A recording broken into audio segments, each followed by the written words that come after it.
أيها السادة والسيدات مشاهدينا الكرام السلام عليكم ورحمة الله.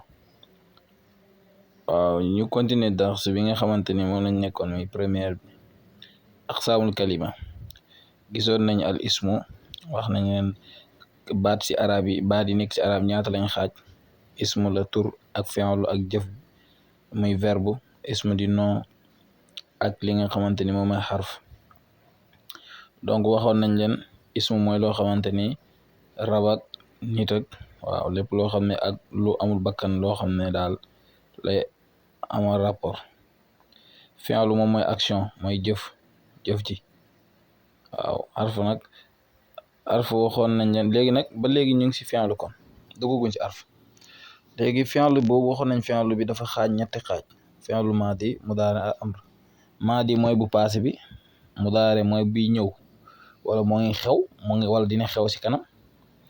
amr lañ nekk nii nag, mooy ndigal, mooy impératif, injonction, mooy di joxe ordre.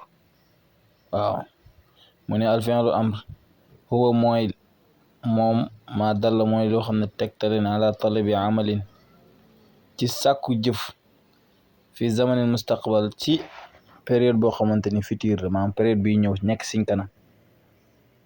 yaa ngi dégg? waaw wala fi zamanin ba'dal kalaam, wala zaman la boo xamante ni après buñ waxee ba pare lay doon. par exemple su ma ne izhab demal, ginnaaw wax bi ba pare lay waa ji door a exécuter dem. uxruj génnal, waaw ordre. xul waxal, yaa ngi dégg? waaw izhab demal, uxruj génnal, xul waxal, kul lekkal, uktub bindal, yooyu yëpp yaa ngi dégg. formation bi nag yomb na, mudaare nañ koy commencé. da ngay yóbbu fi'lu bi en mudaare ba pare nga dindi yaa'ul mudaare wala xarful mudaare bi, nga indi al hamzatul wasli. hamzatul wasli bi parfois mu kasra bu nekkee ne ñaareelu baat bi, ñaareelu xaraf bi kon dafa kasra wala mu fatax.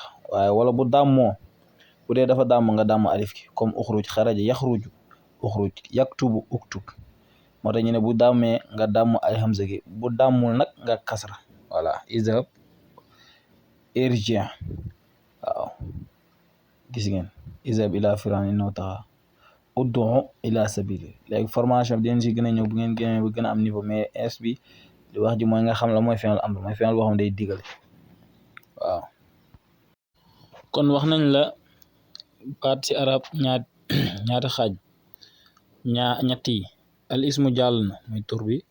al fi'lu jàll na, kon bii mooy al xarf, mooy ñetteel xarf.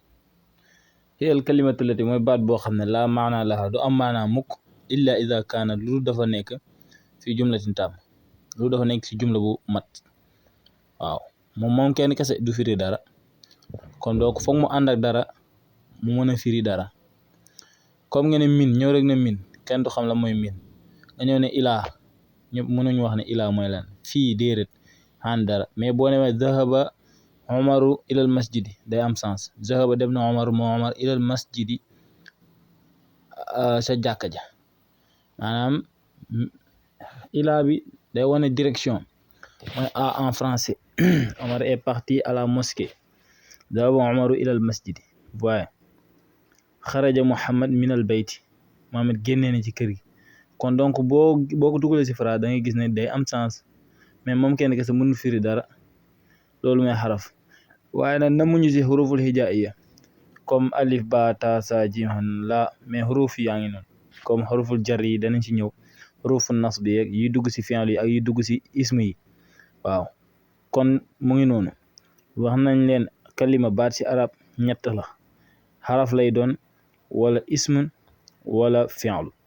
ism wax nañ leen mooy loo xamante ni nit wala rab wala lu amul bakkan mën na nekk. nuñ koy xàmmee wax nañ leen ko: alif ak laam mooy al bi, tanwin. waaw xuruf yi ni nag souvent dinañ tamit mandargaal ism, parce que ñoom fi ñu dugg ku nekk souvent ism lay mën na nekk ism. waaw fi'l lu ngeen koy xamee, moom jëf lay tegtale. moom it bokk du jël alaamaat yi nga xam ne moom la koy yor.